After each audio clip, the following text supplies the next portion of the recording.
the movie or his death itself? Welcome to Recotopia, a happy home for recommended movies, TV shows, music, video games, foodstuffs, and more from three people you can definitely trust.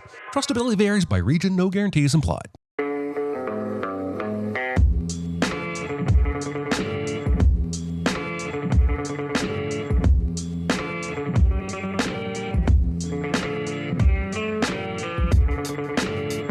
Now, here are your hosts, Chris Atkinson, Jeremy Scott, and Aaron Dicer. This moron has restarted the trains.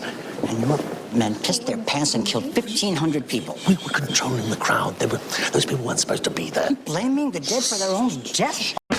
Hello, everybody. It's episode 112 of Recotopia. Today's big recommend is The Death of Stalin. I'm Chris Atkinson, joined by Aaron Dicer. Heidely hosts and arenos. And Jeremy Scott. Yo!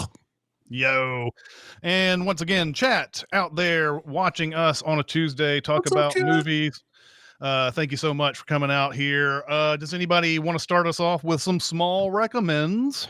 It's no big deal. Itty bitty living space. It's so small and light. It's small, it's tiny, it's petite, it's wee. I have a very large small recommend. I have already raved on Twitter. If you follow me there, you are not surprised to hear me recommend the show Fallout on Amazon Prime.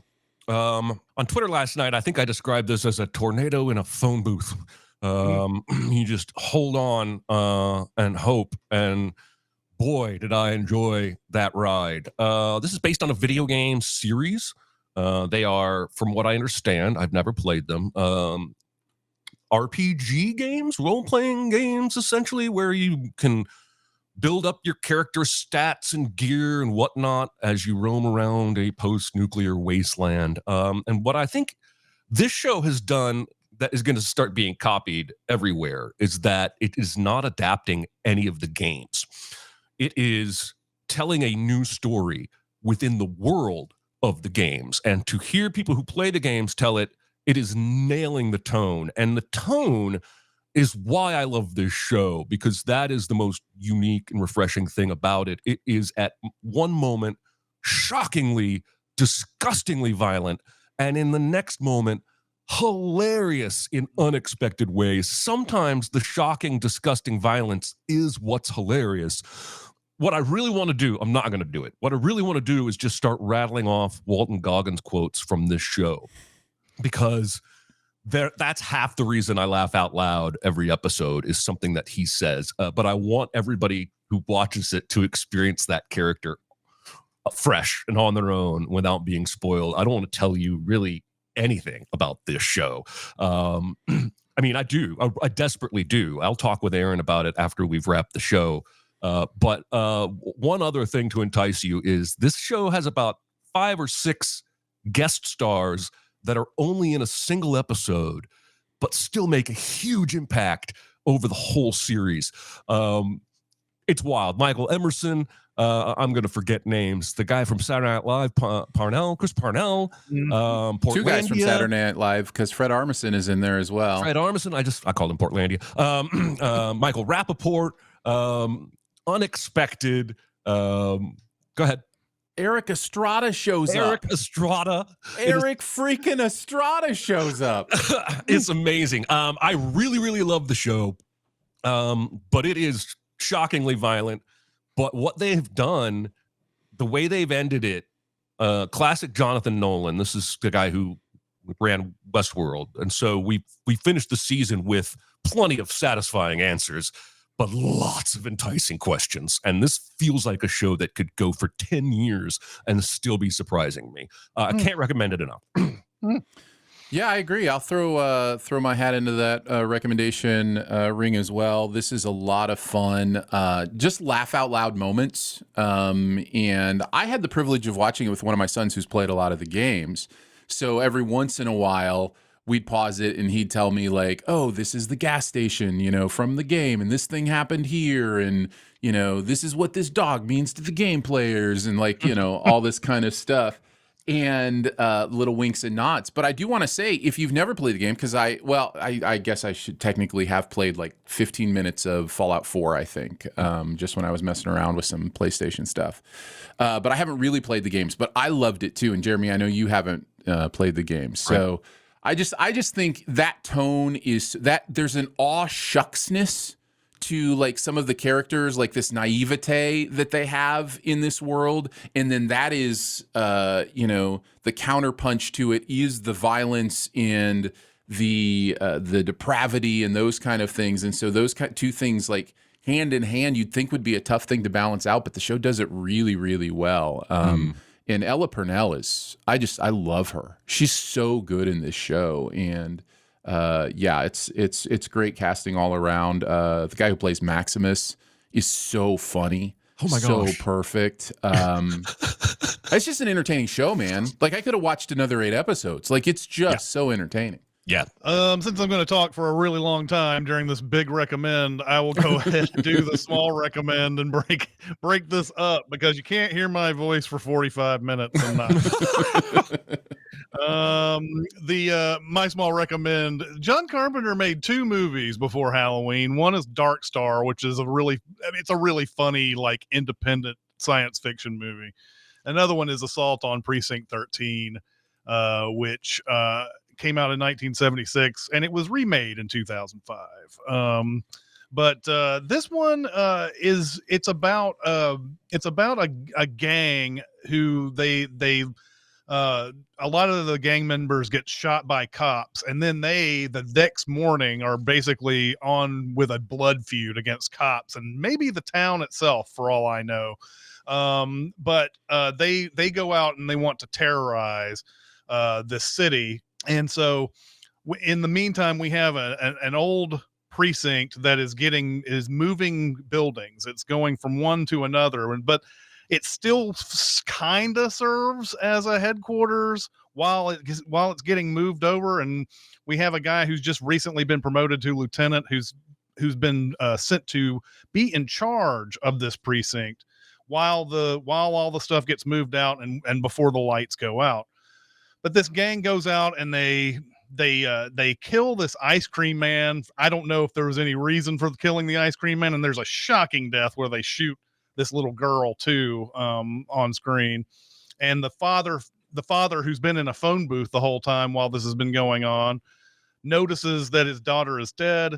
And the ice cream man's like, I got a gun in my truck if you want to use that. And instead of calling the police, which, there's a phone booth right there, this guy goes on a vigilante justice mission against the gang members who did it. And of course that he goes and he's successful in killing one of the gang members, which means all the gang members want to come after him, after this father now. And the father, of course, finds the old precinct that's having stuff moved out of it as the place where he hides. And then all the gang members start to assault the precinct of the title. And so it says Precinct 13, but I swore I saw the number 12 on that building.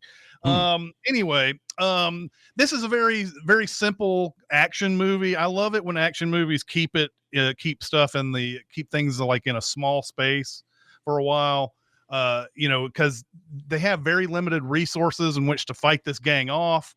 And they have to use their wits basically to try to win and everything while they're trapped inside and the gang is outside. So very fun movie. John Carpenter, man, there was a period of time that man could do no wrong. I feel like nearly everything he came out with was quality. So I recommend this one. I need to see this. I've only seen the Ethan Hawke remake, which I don't think got great reviews. And by the time I got to it, I was like, oh, it was better than I expected. But the remake is actually pretty decent. So I watched this and loved it. This is just like you said, a straight action film with no let up. Like it doesn't have a lot of the spacing that a lot of modern movies do, and I think the movie is better for it. I was in from the second they killed the girl from Escape to Witch Mountain, who was like, look, you're going to kill my childhood crush. I'm in. Like, I want these guys dead, Yeah, exactly, right? So yeah, no, this was a lot of fun. I'm glad to have seen it. Carpenter's got skills, man. Yeah, man. No doubt. I will take us into, we're just going back in time. We're just continuing back in time, 30 years at a pop, apparently. I'm going back to 1946 with A Matter of Life and Death. I have been trying to catch some of the Criterion movies that are going off the channel this month, and this was one of the higher rated ones that was going off. It stars David Niven as a pilot during World War II who is captaining a plane. He has all his people bail out, and there's one person who's dying there. He stays with the dying person until they die, and then he doesn't have a parachute. He jumps out of his plane without a parachute. Before he does that, he makes contact with this girl named June at the tower, and they have this really, really great, very well-written conversation about what he has to do, and she doesn't want him to do it. And so they kind of have this connection that happens right before he jumps out of the plane. And he jumps out of the plane without a parachute. And then we see him on the beach. And then basically the rest of the movie is us trying to figure out if he survived that jump, or if this is some sort of manifestation of, imagination or whatever. We have scenes in heaven. We have like courtroom trial scenes in heaven about him and his ability to be there or not. There's some It's a Wonderful Life kind of feel to it in some ways. And it's hard to explain how fantastical this movie is and how well the movie pulls it off for being, 80 years ago now that this movie was made. There's also this really interesting element where the movie gives you the opportunity to both see everything as scientifically rational, or to decide that maybe there's some mystery here, maybe there's something else. And I love that the movie gives you that choice and lets you buy in to either of those things by the end. And it kind of leaves it a little bit, just enough open-ended that you could see either as a possibility. This is a really interesting, thought-provoking movie that gave me a lot of good feels and had a lot of great dialogue, as a lot of those older movies do. So I think one of my favorite things about the Criterion stuff is how dumb it makes me feel for not ever having heard of most of the movies on its list. Yeah, that's very true. I'd never heard of this. I had never heard of this till I saw it. I'm saying I'd never heard of this movie in my entire life, and you're making me want to bump it up my list pretty high. I really, really enjoyed it. It's one of my favorites that I've seen. So yeah, it's a matter of life and death. All right. Okay, on to our big recommend, which is The Death of Stalin from 2017. I'm fine. It's just that you're so big. It's so huge. It's a good rule, but this is bigger than rules. It's bigger on the inside. Is it? I noticed. It's Armando Iannucci's. It's another, political thing, but it's way different from his In the Loop or Veep or anything like that. Although it has some of the same, there are some of the same rhythms of comedy in there. It's very dark. This is the darkest thing that he's probably ever been involved with. I wrote notes down for this movie, and I had to cut about half of them because there's not a scene in this movie where something isn't happening. And I had to kind of make a judgment call on what I was going to talk about when it comes to the main story. So hopefully I didn't cut out stuff and then completely start talking about stuff out of context here. But here we go.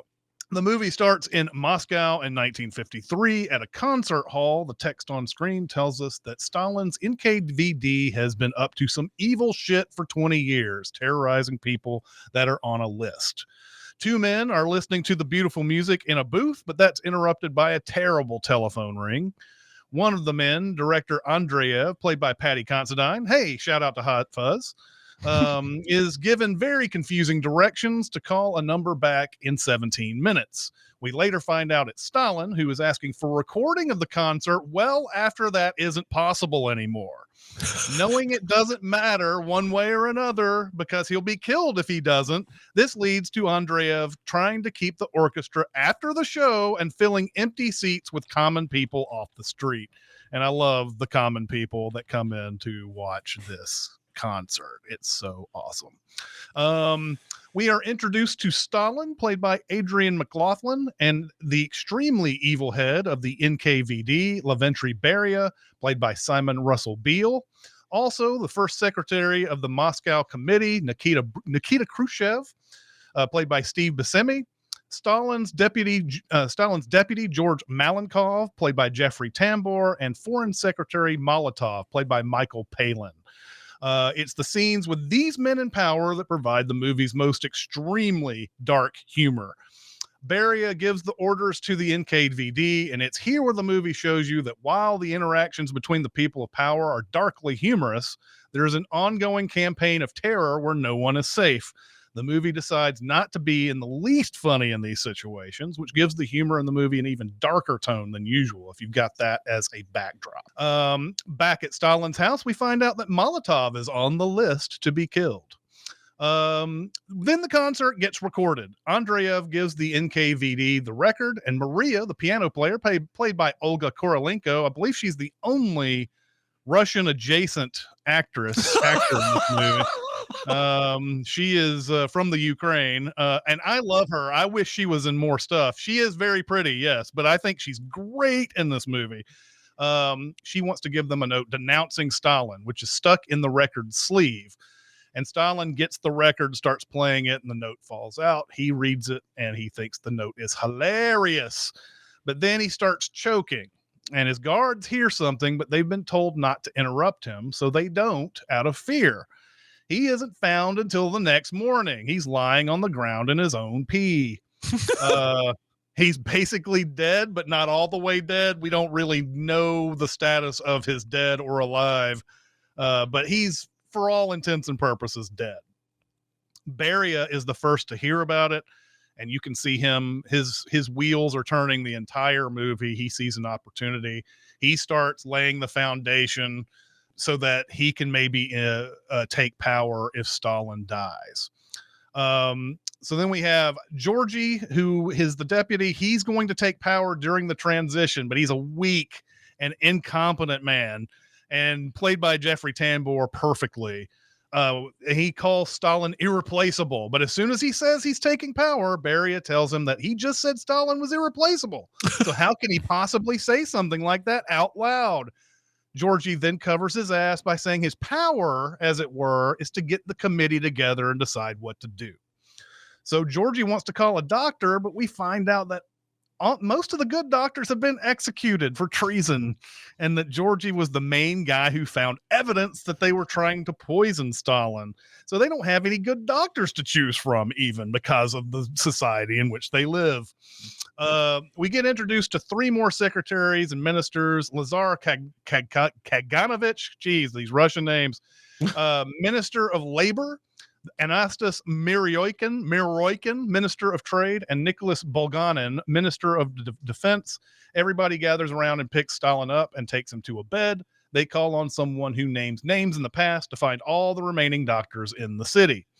The scheming starts, and this is where it starts to get very Game of Thrones, and it's basically Khrushchev versus Beria. And Beria has been on the move. He's already had a huge head start on this.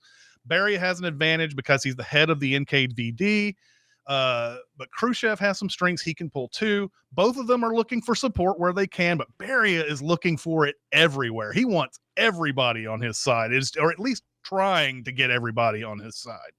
So that means doing anything that he can to placate people. So when Stalin's daughter Svetlana shows up, played by Andrea Riseborough, both Khrushchev and Beria want to curry her favor because they want to get everybody on their side. And then we cut over to Vasily, who's played by Rupert Friend, Stalin's son, who is trying to put together a hockey team because the one they had died in a plane crash, and Vasily wants to keep that under wraps. Vasily, he's basically running amateurs out there and basically just telling them, hey, hit the puck. Hey, just shoot it. Or that's coaching them. Vasily is an alcoholic and he has no control over what he says or does, but luckily he's very weak. The doctors come to a conclusion. The doctors that they hire, basically the scraps from the street, they come to the conclusion that Stalin had a cerebral hemorrhage. They don't think he'll recover. Beria then has NKVD replacing the army everywhere. And yeah, that's the weird thing. The NKVD is like an internal affairs division. They're like the they're like the cops, but they have, they kind of replace the army when they can, I guess, but they're the enforcers. They're the assholes of this movie. Barry has the NKVD replacing the army everywhere. But then there's a very brief instance where Stalin comes back to consciousness and then promptly, officially dies right after that. Beria makes a stop at a gulag to free Molotov's wife, who everyone thought was dead. And this is a clear ploy to get Molotov's favor, because he is also trying to curry favor with all the people in the committee as well. So he's trying to get, he thinks that bringing Molotov's wife back will help him get Molotov's vote. And Molotov is a party man, but he's got a lot of conflicts with this because his wife was sent to death and he is adamant that she deserved it. And so like he will always say stuff like, I loved her, but she deserved this. It's a really weird position that he's put in all of this. So they tell him that Stalin and Beria put Molotov, Khrushchev tells Molotov that they put him on a list. So Khrushchev's trying to recruit Molotov in all of this. But not Molotov figures there was a reason, and he isn't mad about it. He's even when he's put on a list, he's just like, there must have been a big reason. And Khrushchev's like, no, of course there's not a reason. He's like, I must have offended him so badly or something like that. Yes. Beria shows up before they see Molotov's wife is alive. They talk about how traitorous she was until she magically appears, and they decide that the evidence against her was flimsy. Malenkov, who's Georgie Malenkov's role is that mainly he just wants to look good. He wants to take a picture with a little girl like Stalin did that made him look human. He's having paintings made of him. Beria tries to win his favor by freezing arrests because there's a sort of an idea that, hey, maybe all this fascism we're doing isn't a good idea. There's a worry that Stalin wouldn't have been in favor of this, but they reason because Stalin himself destroyed the status quo, they can do the same thing because his ideas were both radical and popular and somehow liberal. So everybody meets. Everyone is being assigned to their roles. They decide to make Khrushchev the director of Stalin's funeral. Beria wants to let some prisoners go, but some of the committee thinks that will make Stalin look bad. Beria's idea is to say they were misled about those people, and the people who misled them should be responsible. Khrushchev has hired a funeral director that reminds me a little bit of Martin Short's wedding planner in The Father of the Bride. Now, Jason Isaacs appears as Field Marshal Zhukov, head of the army. His performance is scene stealing. This is something I don't think I'd ever seen Jason Isaacs like this before.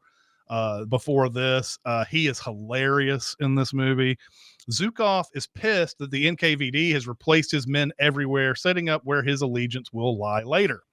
Zhukov is worried about all the people who will be flooding Moscow to see Stalin's funeral, but Beria has stopped the trains going into the city. This is a massive conflict because the people deserve to see Stalin. Beria temporarily prevents that.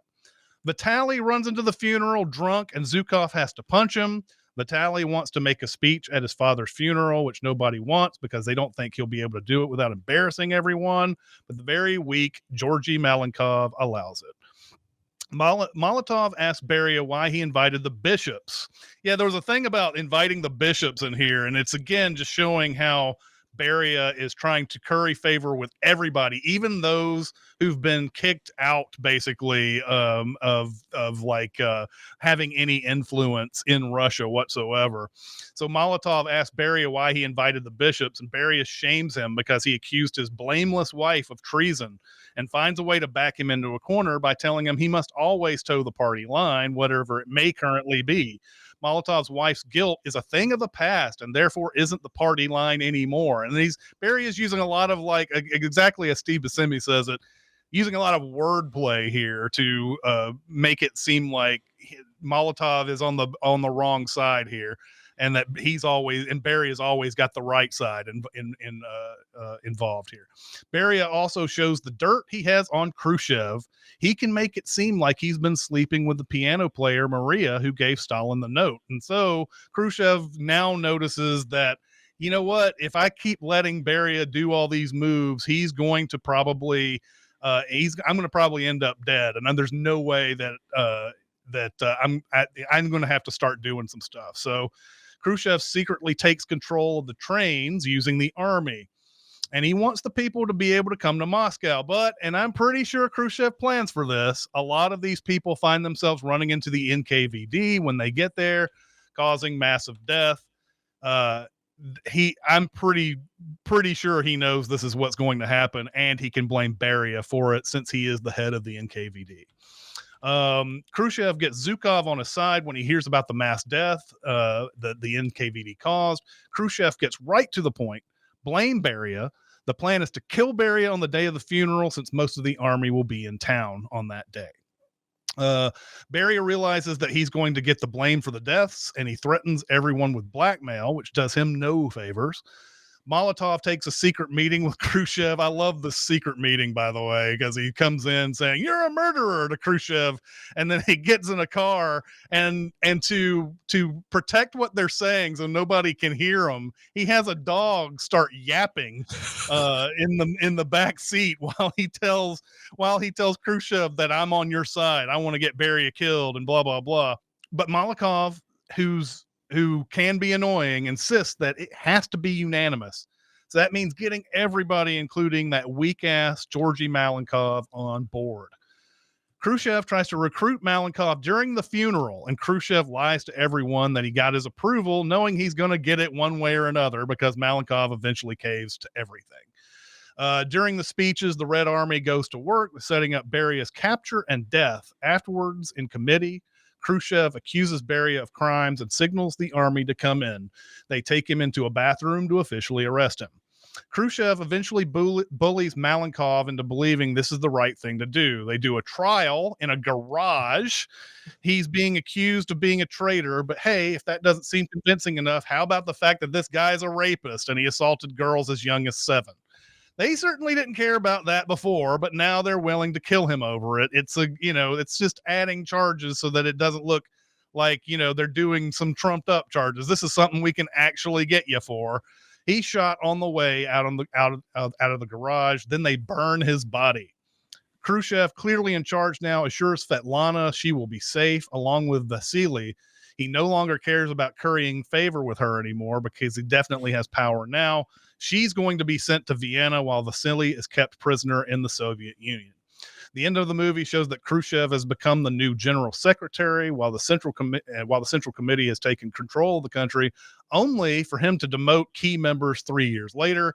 Eventually, Leonid Brezhnev would wrest control from him in 1964, seen behind Khrushchev and looking down at him at a concert as the movie ends. What did you guys think of the death of Stalin? The movie or his death itself? No movie has ever made me think of Sting lyrics more than this one, because he's got that song, If the Russians Love Their Children Too, and he wrote it during the Cold War. And he's got a line that says, "Mr. Khrushchev says we will bury you. I don't subscribe to that point of view." So every time they said Khrushchev in this movie, I'm singing that Sting song in my head. I love it so much. This is the first time watching it that it kind of scared me. And I don't think the movie is really even trying to shy away from the fact that this is probably still going on in places all around the world.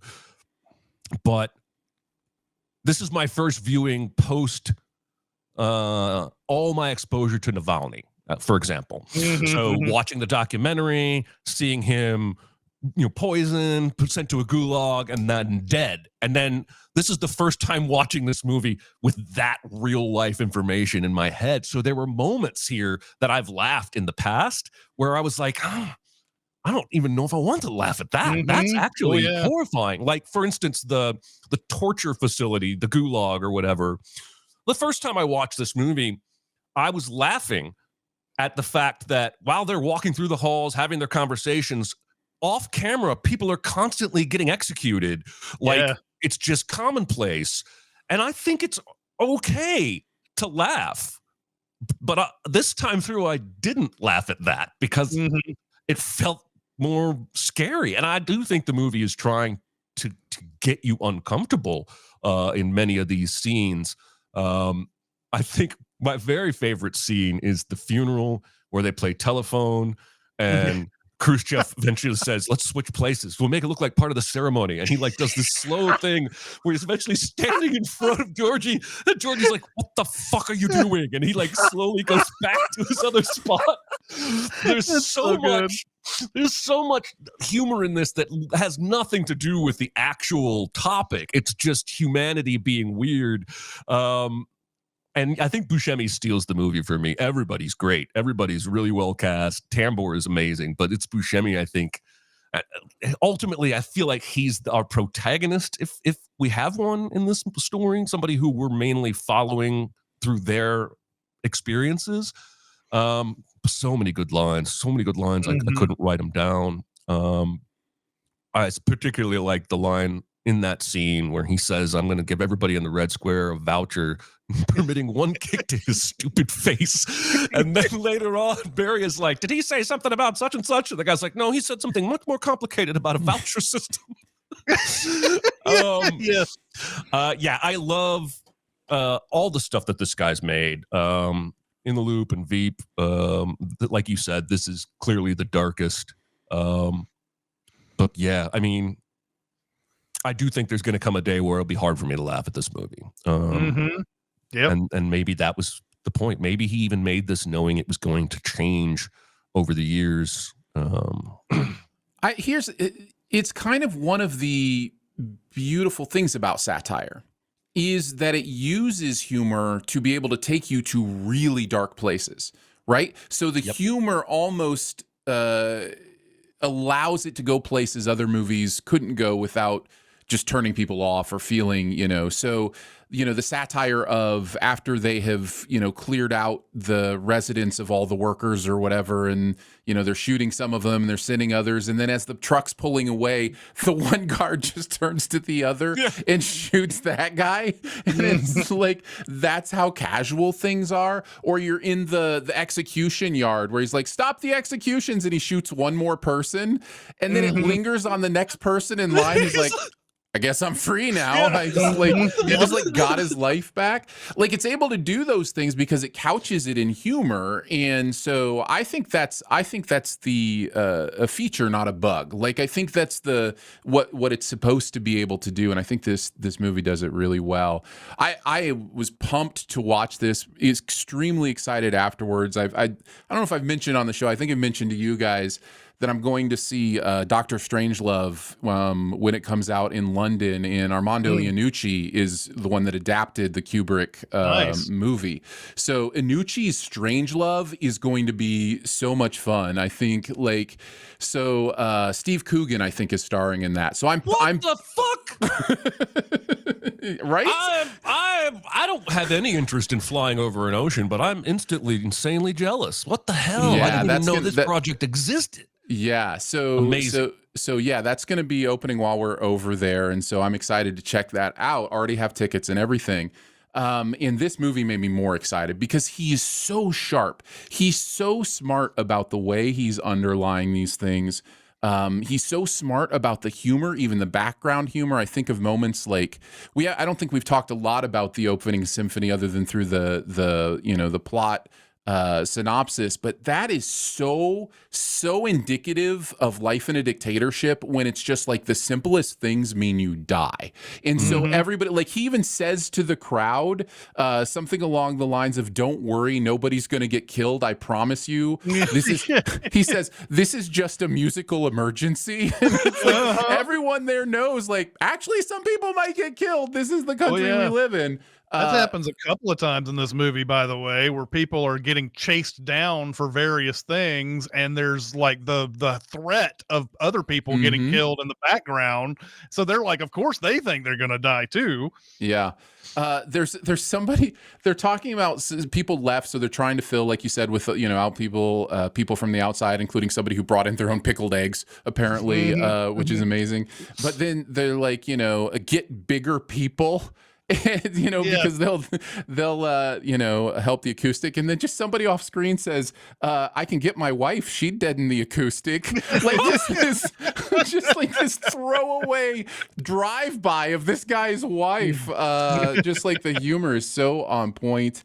There's another scene that really stood out to me this time with the cars, when he's like, they're carting him away, and then somebody gets out to, pay respects, and they're all like, oh, I got to pay respects. And so they all go pay respects, but then they all want to be the first there. So then they all rush back to their cars and get going. It's just, everybody is so on edge about everything.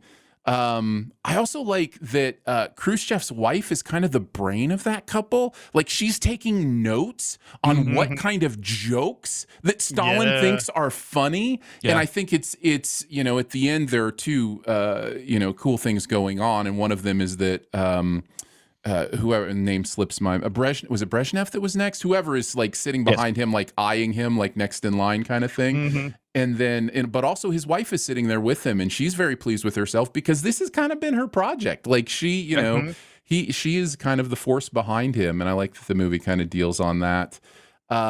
Some of the trivia is really interesting. I like that Iannucci thought there were some things that were too insane to include that were true in history. Like the Jason Isaacs character apparently had twice that many medals, and he was like, that's too many medals. Like, we can't go with that many medals. The other example was that musical thing, that concert thing actually happened, and in the real life version, they had to go through 3 conductors because the second one was drunk. So like he was like, well, that's just too unrealistic. Let's just do the 2. And so I thought that was really cool. I think Jason Isaacs steals the show. I think he's so good. I think it's interesting that the movie makes this choice to have everybody use their normal accents, whether it's American or British or what kind of British. And Jason Isaacs is the only one doing a specific accent that isn't his own because of what that accent means. So like, he picked this, this was in the trivia as well, Yorkshire accent, because they were the bluntest people he knows. So it cracks me. So it cracks me up. Nobody's doing a Russian accent, but Jason Isaacs is like, I'm going to do a Yorkshire accent because those people are blunt. And it works. It's perfect for that character. That accent works perfectly for that character. Yeah, this movie's great. I really, really enjoyed watching it again and picking up on those little details. So yeah, this is a good one. 2 moments I wanted to make sure I talked about that made me laugh out loud was when they're having the discussion about doctors. And they're explaining all the doctors are either executed or in a gulag. So none of the doctors in Moscow are good. And this one guy comes from the back and goes, what is everyone's thoughts on getting a bad doctor? And they immediately shout him down like, no, we can't do that. Just his delivery there killed me. And then later on, when Vasily is being held on the ground and he tries to spit on the guy that's holding him down, and his spittle just goes up and bloops back down on his own forehead. And I don't know how much takes they had to do to get that right, but I love that Vasily doesn't even know physics at all. Like, he's like, I can do this. I'm going to spit on your face. And he ends up with spit on his own face. I was dying. And I've only seen that guy in Homeland. So that was a little bit of a weird juxtaposition for me. Rupert Friend? Yeah, Rupert Friend. Yeah. Yeah, Aaron, you talk about the English accents thing. I believe the first time I heard about this was when Chernobyl came out. They Mm. did the same thing with Yeah. Chernobyl, Yeah. and then the people who made Chernobyl said, this was a plan from the movie Citizen X that came out. These are all stories about like something that happening in Russia, and they have English actors for the most part doing Mhm. this stuff. And they said, just go ahead and do your accent, because one thing that we find out is that when you try to do that Russian accent, like the John Malkovich thing or Mm, whatever, mm. then it just gets too distracting after a while. Just go ahead. Nobody cares. Just use your regular accent. You're speaking in English? Like, what's the difference? We already know you're Right. not actually Russian. You're speaking in English. Well, and that's Like, the thing. This movie doesn't work if they're speaking in Russian, does it? And the movie doesn't work if it's not Buscemi Yeah. and Right. people like that saying that you cast Buscemi because he's perfect for that role. And yet, if you have him speak another language or an accent, then yeah, it pulls you out of it completely. So there's a few other things I want to bring up. Just some lines. I had cut out a whole bunch of stuff from the plot and everything, but go over a few of the things that I noted on here. I love it when Andreev tells the other guy in the booth to stop eating apples. He's always eating apples, and I took this as a reference to us, even though it probably isn't. I thought that was fun. Yeah. I the when the conductor faints and hits the fire pail, so when they need a new conductor and they go to these apartments or whatever to find another conductor, the guy finds them and he says, you are our finest and nearest conductor. um let's see. So Khrushchev is running with Kaganovich. This is why, after they've had this plot in the woods and they see Biera doing the same, and so like they see Svetlana show up and they start running, and he starts explaining his vision to the Soviet Union, and he goes, "How can you run and plot at the same time?" Let's see. Oh, another one is right after that. The McCoyan guy tells Khrushchev that he saw him in the woods whispering with one of the big boys, but then says, "There's bears in there. Better watch your step, son." And Khrushchev, thinking he's being metaphorical, says, "There's bears inside Stalin's house too." And McCoyan says, which suggests he really was talking about actual bears in the woods. It was not being metaphorical whatsoever. Um, let's see.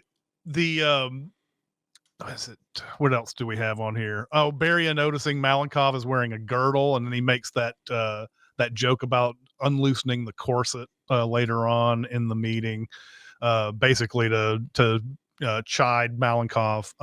I love how Molotov manages to both praise Stalin and go against him, and he keeps going back and forth when they're taking that vote, and people keep on like they're about to raise their hand, and then he's but on the other hand, and they keep taking their hands down, and then they finally decide to release the prisoners and everything by the end of it. You guys mentioned the guy who gets shot just before they have the announcement about the freeing the prisoners. It's like he looks down at the last guy just knowing how lucky he is. Let's see. Oh yeah, Svetlana asked Barry to bring a dear friend named Alexei back because he thought he brought Molotov's life back so he can do the impossible. And Alexei was actually killed. It doesn't matter to Svetlana. She apparently thinks this can be done. This is the kind of world they live in. People they didn't lie about Molotov's wife dying. They couldn't have possibly just had her in a gulag this whole time. So there's a lot of there's a lot of things that are not jokey that I think are really good observations. Like, so Svetlana makes that observation when he sees all these people coming in to see Stalin, and she's like, you mean they came here? They weren't made to do this.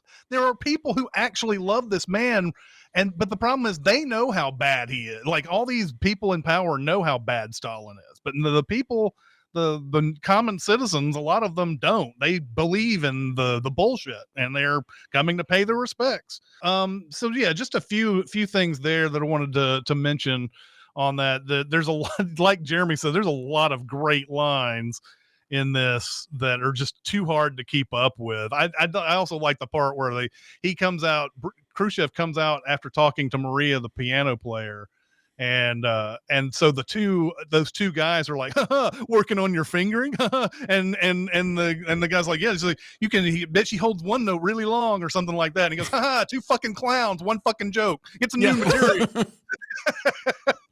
I'm glad I revisited this because I had forgotten quite a bit of it since the last time I watched it. I think I saw it when it came out, or when it was, I think it was a streamer that came out. It was released on streaming, wasn't it? I don't know if it even came out in theaters. It did. It made 400 and I saw it. I think it came out in theaters somewhere. Oh, so it briefly came out in theaters. Yeah. Okay. It's time for our super secret double feature, I believe. Be very, very quiet. Secret? What secret? Our dirty little secret. I tell you something I've never told anyone. What do you think, Jeremy? You want me to go first? It made 26 million.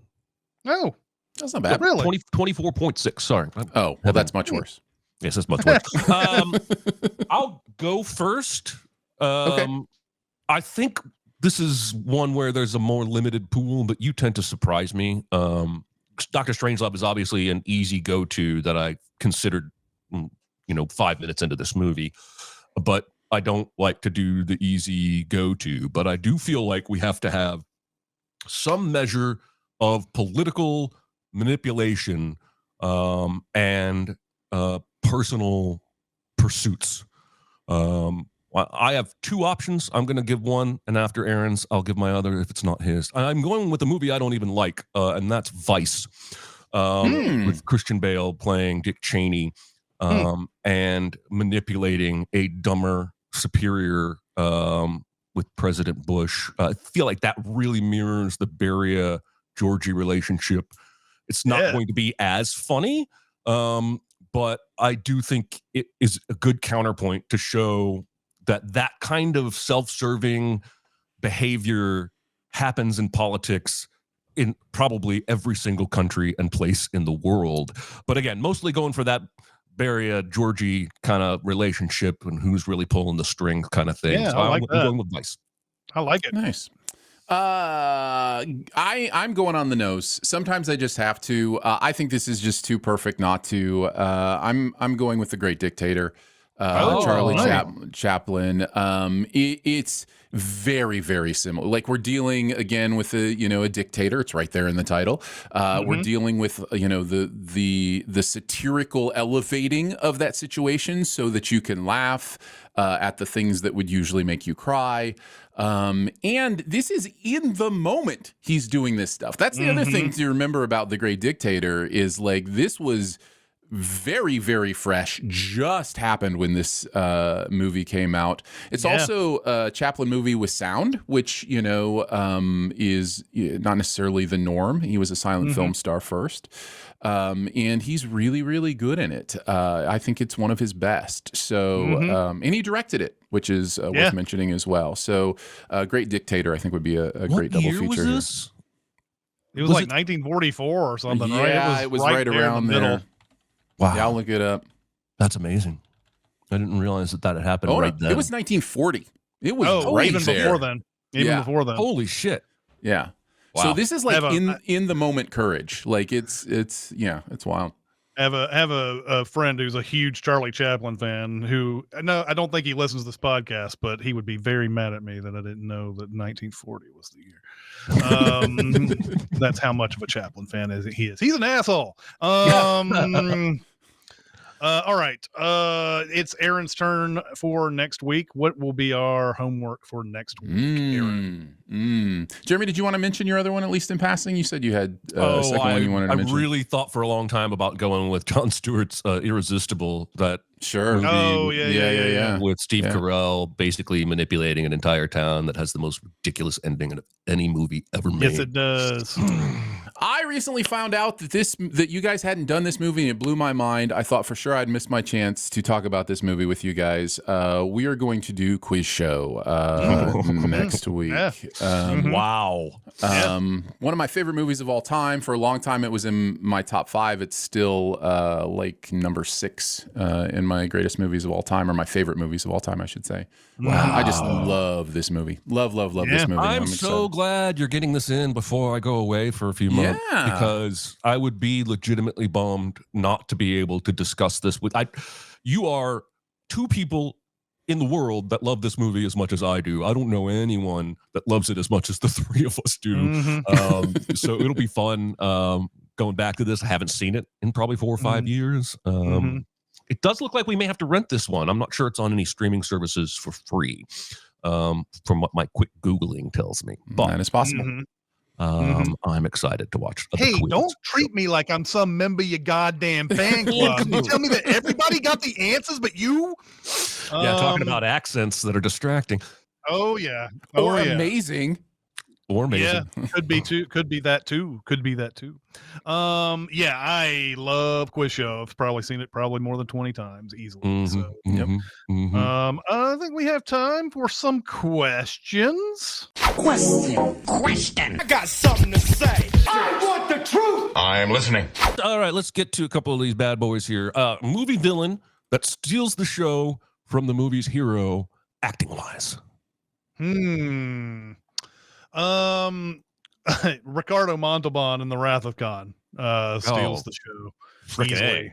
Like, it feels like maybe for the first time ever. Now, I didn't watch the full original series or anything, but it really does feel like for the first time there's an actor in a Star Trek that is taking this seriously. Like, I mean, he's seriously, but he still has enough of like a humor to him in all of this. He's not taking it like that seriously, but he's making that villain count in Wrath of Khan. So I think that's the reason why that one's always cited as the best Star Trek, because of him, even though I like 6 better, but 2 is of course excellent.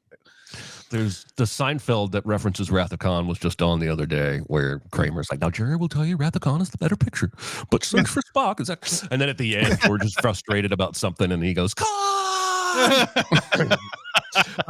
The chat is telling me that Quiz Show is on Hoopla in the U.S. Oh, nice. For those of you that don't want to pay to rent it. Yeah. Go ahead, Aaron. I went with Philip Seymour Hoffman in Mission Impossible 3. He's so good in that movie. It makes the movie in a lot of ways. Clearly steals it. Plane. I'm gonna hurt her. Yeah, he's so good. So I had to go with Philip Seymour Hoffman. That's all. I mean, I honestly, listen, 2 is so bad that 3 becomes this refreshing thing. Right. But I don't think that it's a great movie. I don't personally think it's a great movie, but he elevates it with that performance. I went with Hugo Weaving in The Matrix. Because I feel like after that first movie, he was one of the things people were him, Trinity, and Morpheus. Like, Neo is Keanu, and we love Neo. Neo's great. He has some great moments later on in the series, but here he's not supposed to be this dynamic, energetic figure, and Hugo Weaving just chews the shit out of that first movie. He sure does. In the chat, we got any good answers? Let's see. Jeremy Irons in The Lion King, Alan Rickman in Die Hard. I would also include in the Die Hard series Jeremy Irons and Die Hard with a Hannibal Lecter in Silence of the Lambs. Keith David and The Princess and the Frog. Man, I haven't seen that movie in forever, so I don't even know if that's trolling or not. But that's a good one. Gary Oldman in Air Force One.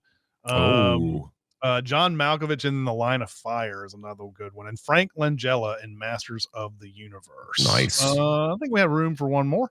Let's do one more. Some movies about sports are sports movies, but some movies about sports are actually comedies or dramas that just happen to have sports elements in them. What is a movie right on the line that you are insistent belongs in one category or the other? I think Moneyball is a straightforward drama. It doesn't have much to do with baseball, really, even though there's a lot of baseball in it. It's more about surviving in a world where your peers have a huge advantage over you, and you need to find value where others don't. And so yeah, that's one that you could easily just say, oh, that's a baseball movie, but it's really about running an organization more than anything. It's really about being a manager. Yeah. Of people. People. I like that. Aaron? Yep. We'll keep it in baseball. This is, in my life, the most sportiest sports movie to ever sport that isn't really a sports movie, and that's For Love of the Game. Yeah. This is a romance. This is, in my mind, more of a romance than a baseball movie, even though The Perfect Game plays such a crucial role in the movie. Even that game is almost a metaphor, is played that way. So yeah, this is really a romance. If it wasn't for like Nolan Ryan and Roger Clemens, we wouldn't even buy that movie. We wouldn't take it seriously. We would be like, that old man can't throw a perfect game. Well, honestly, I didn't take it that seriously, even with Roger Clemens and Nolan Ryan existing. But that's an interesting one, right? Sam Raimi did that movie so that he'd do Spider-Man, so he could do Spider-Man. Yeah, basically. So this is an interesting one. Yeah, go that's Tigers. a fair trade.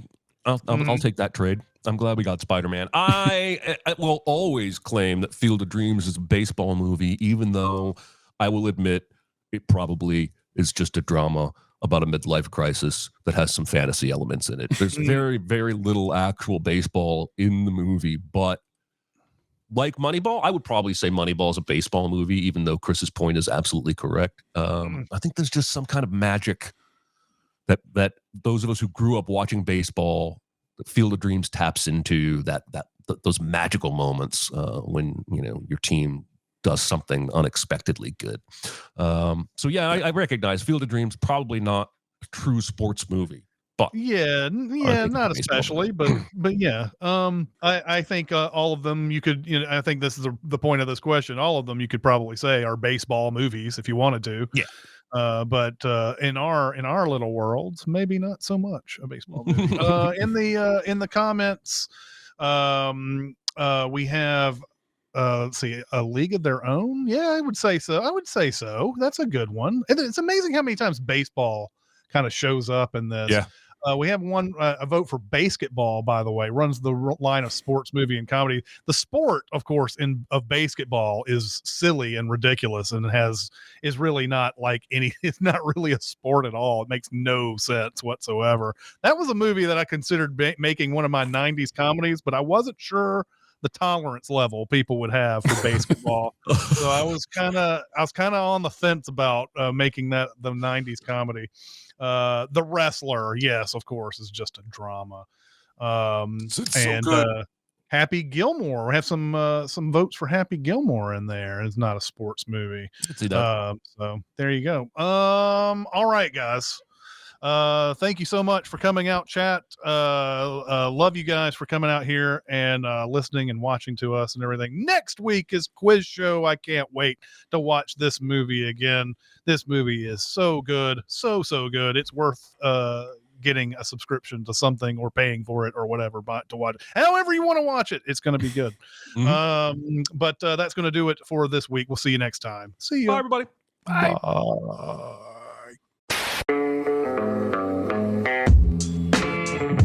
Be a part of the live show by being a member of the Sin Club at Patreon at patreon.com/cinemasins. Chat with us on the Cinemasins Discord at discord.gg/cinemasins or Cinemasins Twitter at Cinemasins, and email any comments or questions to Recotopia at cinemasins.com. That's RECOTOPIA at cinemasins.com.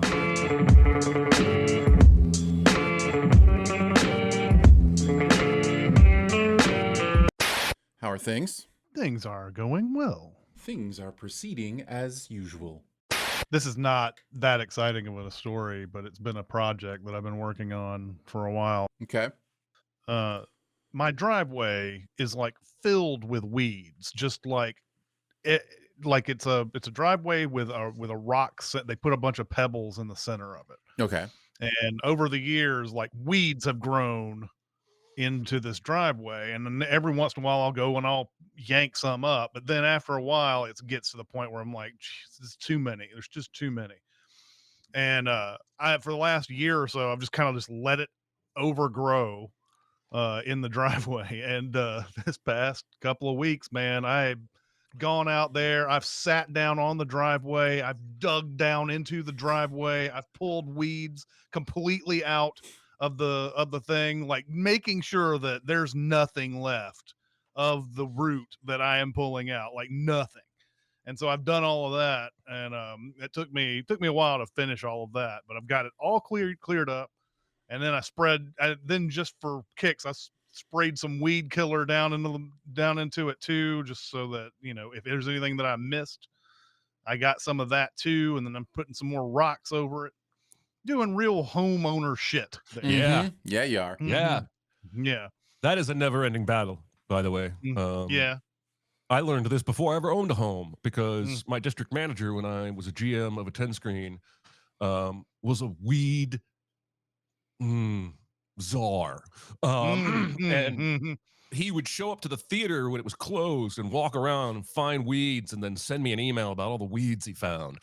And so I got to a point where I'm walking around with a goddamn big ass can and shooter of weed spray like every week. Like it's part of my job running the movie theater to kill weeds. I hated it. Yeah. If I told somebody we spent the first 5 minutes talking about weed in our outtakes, they would have probably had a different idea of our conversation. Yeah, exactly. You guys know I'm taking my brother to a couple Orioles games this summer for his birthday. Mm-hmm. And I'm pretty obsessed with it. I have already traded up the tickets that I bought twice. And so last night I found seats behind home plate on the 4th row, and I gobbled them up. And I emailed him. I was like, if you really wanted to sit 5 rows behind the home dugout, I can keep those tickets. But I think 4 rows behind home plate is objectively a better seat. And he was like, I'm happy just getting in the stadium. But man, I was doing happy dances. I check every single day to see if there are any tickets closer or better than what I've already got. That's a tough one, isn't it? Like sporting events, the seating, a lot of times it depends really what your views are. There's some, especially in hockey, I feel like the closer you are, the suckier it is. Yep. Because you don't get to see everything, and there's blind sections where you're just like, they just disappear and stuff. So where at least the puck does. And in baseball, I have sat behind home plate and I have sat behind the dugout. And I can't tell you which one that I liked best. I think I liked the dugout better, but I don't want to ruin your ideas of what you just got. Well, I feel like the dugout's better because you get to see a little bit better angle of everything when you're behind. And I was at the 2001 NLCS with the Braves and the Diamondbacks and was behind home plate on 2 games, which is awesome. But it was also some things in there where I was like, there's some things that I feel like I'm missing from being directly behind home plate, and I couldn't quite put my finger on it. So anyway. When I went 2018, I went to Baltimore. I was trying to promote one of my books, and I ended up going to an Orioles game. They were terrible. It was right near the end of the season. There was literally like 3,000 people in the stadium, and you could sit anywhere you wanted. So I got right down behind home plate. I was like 3 rows back. There wasn't anyone around me, and I had a really good time. But a lot of that may have been the fact that there was no one around me and no one in the stadium, and it felt like always a nice thing. Yeah, but you're right about hockey. I will never forget the first time I bought. I mean, I used to buy hockey tickets from scalpers every time I would go to the game. Yeah, that was a thing. I forked over $100 for my first ticket on the glass. And I was so hyped, and I was so disappointed by that experience. I got to see Peter Forsberg literally 2 feet from my face, and that was extremely cool. But yes, unless the action was happening right there in front of me, I was lost. I couldn't see what was going on. I think hockey, the club level, is the perfect place for watching hockey. As far as team sports go, like basketball is really the only one I can think of that's like just closer the better. Like you get down to court level and And it's just like seeing these giant humans, do these feats of athletics is just really, really impressive. But everything else, like midway back, where you can kind of see what's the plays develop, even football, it's like, that midway back seat is probably the best because you can see what's going on and how the plays develop and stuff. And we're so used to watching it on TV too, where we see every angle we want, that sometimes you go to a football game and it's like, this is boring. It's like, I can't see. I'm not going to lie. I've been to one NFL game. It was Titans Colts. It was 45 degrees. I got a sunburn. I'll never forget that fact. And I hated it. My team won. The Colts won. And I hated that experience because not only the angles, we were way high up for sure, but just all the freaking downtime. Like, God bless TV for entertaining me between plays, because at the stadium, there's nothing. I'm like, oh, what a great run. Tap my shoulder in a minute and a half when they play another play. Like, it's just so slow. Yeah, it's very slow. That's also one of the most basic ass stadiums I've ever been in, where the Titans play.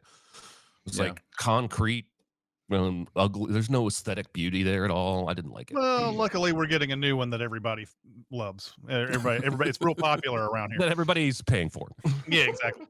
It's not just sports either. Like, we're heading out to Vegas again soon, and like the Cirque shows, like you don't want the close-up seats. Like you can't see like all the amazing stuff that's happened when you're right up front. Like they even, like, if you go to buy tickets, you'll see the medium back seats are the higher priced ones. And so it's like, oh, so they know what the seats are that should be coveted. So, yeah. Speaking of Cirque, I got an email from the Tennessee Performing Arts Center yesterday about an upcoming show that blends Cirque du Soleil and country music. I got to tell you, that's one of the few times an email has left an aftertaste in my mouth. The Sphere they'll be starting the new residency there with it's like the Grateful Fish? Dead. No, it's like Dead and Friends or something like that. Not Fish yet. It's the Dead before Fish, I think. I thought Fish was there now. Well, maybe Fish is there now and the Dead will be there then. I don't remember. I just remember, like, when we're there, it will be something like you're not super interested in. Dead and Friends. Well, I'm so interested in the Sphere that I'm almost willing to plop down $300 to see the Grateful Dead, who I know like one song. The Dead and Friends, John Mayer's part of that, at least when he's not touring on his own thing. So, I mean, I would love to see John Mayer. I've seen John Mayer live. John Mayer's once. there. That might seal it. Are they still playing the Darren Aronofsky movie there? Yes, that'll go on for a while. An always thing? I think that's an always thing. Yeah. Yeah. Yeah. So I'll at least go see that. Probably. I will get inside the Sphere. I will get inside it. They didn't have a tournament. I'm going to talk poker. Sorry if that doesn't interest you, but they have a freeze out tournament to start the series with this year, and they didn't have a nice like smaller buy-in freeze out last year. So I'm excited that like a tournament, like the second event is like a $500 freeze out. So I'm really excited to hop into that. So nice. Yeah. What's a freeze out? A freeze out, a freeze out is where you can't re-enter. So everybody's on the same playing field. You get to enter once you're out, you're out. Most tournaments anymore, people can do just multiple re-entries. And you bust and you can just pay more money to get back in the game. So people with money will just, go try to get a big stack and then, play like crazy. And it's super annoying because they'll go in, the people who come in and do this strategy, they get to a table and then they're just like any good hand at all. I'm all in. And they it seems like every time I see them do this, they win that first one and they have more chips than you do. And you've been sitting here for like 2 or 3 hours. No, there was the one year that I got onto a secondary table. I wasn't on the main table, but I was on a secondary table because Phil Hellmuth was at our table. I remember that. He came late.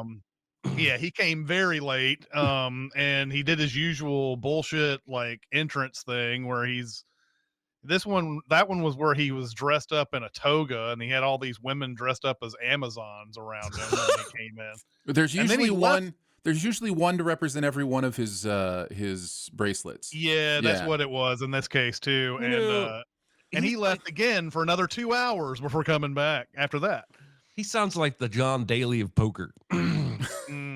Like, Yeah. does whatever he wants, doesn't care, wears loud pants, smokes. Oh, he cares. He wants to win bracelets more than anybody on this planet does. I mean, he's got the most of anybody, and he keeps on wanting to add more and more. And every year, he seems like he finds a tournament where he wins, Mm-hmm. and it's wild. And most people who know poker are like, "How the fuck is he winning?"